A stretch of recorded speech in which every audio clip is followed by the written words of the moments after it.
فمن أظلم ممن كذب على الله وكذب بالصدق إذ جاءه أليس في جهنم مثوى للكافرين والذي جاء بالصدق وصدق به أولئك هم المتقون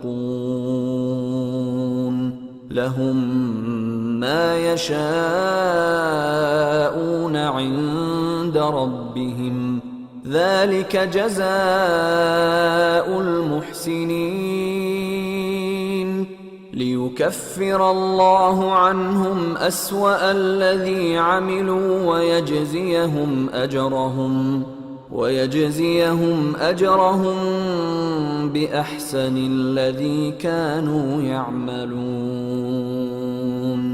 أليس الله بكاف عبده ويخوفونك بالذين من دونه ومن يضلل الله فما له من هاد ومن يهد الله فما له من مضل أليس الله بعزيز ذي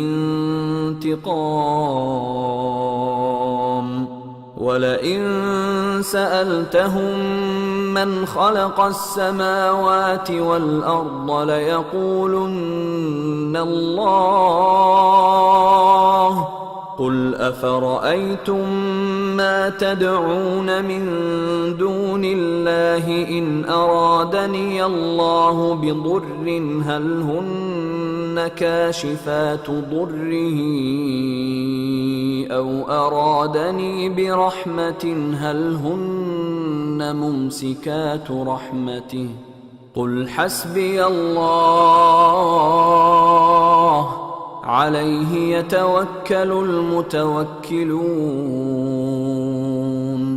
قل يا قوم اعملوا على مكانتكم إني عامل فسوف تعلمون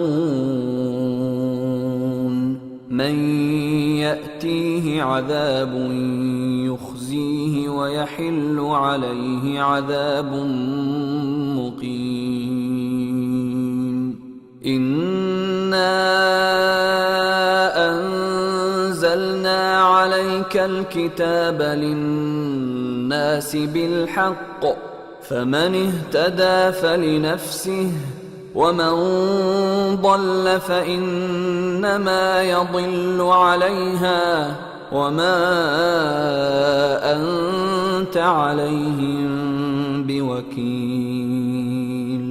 फिर उससे बढ़कर जालिम कौन जो अल्लाह पर झूठ बोले और सच्ची बात जब उसके पास पहुंच जाए तो उसे झुठलाए।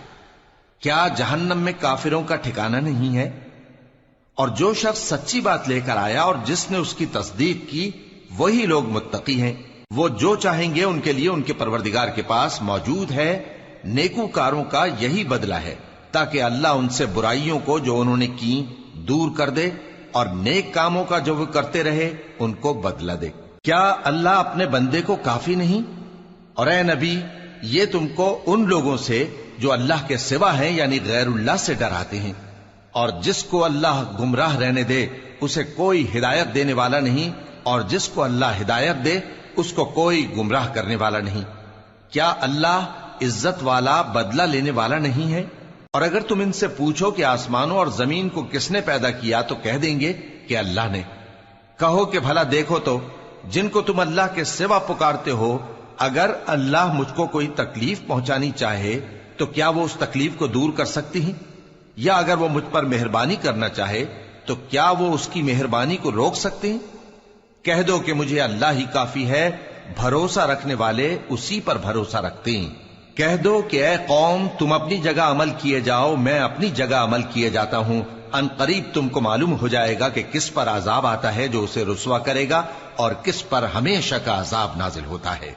हमने तुम पर यह किताब लोगों की हिदायत के लिए सच्चाई के साथ नाजिल की है, तो जो शख्स हिदायत पाता है तो अपने भले के लिए اور جو گمراہ ہوتا ہے تو گمراہی سے اپنا ہی نقصان کرتا ہے، اور اے پیغمبر تم ان کے ذمہ دار نہیں ہو۔